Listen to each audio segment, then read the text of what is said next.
বদরের যুদ্ধে যখন পৌঁছলেন, মক্কা থেকে মদিনা থেকে 130 কিলোমিটার দূরে দূরে আফসা দেখা যায়, মরিচিকার মধ্যে দেখা যায় ওই যে মুশরিকরা ওখানে আসছে, কিন্তু তারা কতজন এটা তো বোঝা যায় না।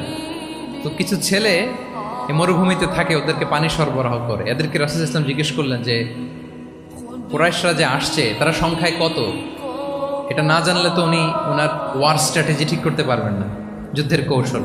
তো এরা বলে নাহনু লা নাদরি, আমরা জানি না কত। এখন এটা কিভাবে তিনি বের করবেন, সংখ্যায় তারা কত, এটা তো আমাকে ফাইন্ড আউট করতে হবে। রাসূল সাল্লাল্লাহু আলাইহি ওয়াসাল্লাম বলেন যে ওরা কি খায়, বলে যে প্রতিদিন উট জবাই করে খায়। তো রাসূল সাল্লাল্লাহু আলাইহি ওয়াসাল্লাম বলেন যে প্রতিদিন কয়টা উট লাগে, বলে যে ইয়াউমান তিসআন ওই ইয়াউমান আশরান, 2 দিন হয়েছে আসছে, তো প্রথম দিন দেখলাম 9টা জবাই করছে, আজকে দেখছি 10টা জবাই করছে। রাসূল সাল্লাল্লাহু আলাইহি ওয়াসাল্লাম বললেন ইদান আল কওমু মা বাইনা আত-তিসআমিয়া ওয়াল আলফ,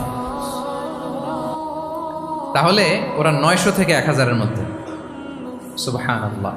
এবার বলেন বদরের যুদ্ধে কুরাইশদের সংখ্যা ছিল কত? আল্লাহু আকবার, হোয়াট এ ওয়ার স্ট্র্যাটেজি। নমুনা দেখে বুঝে ফেলছেন কতজন তারা।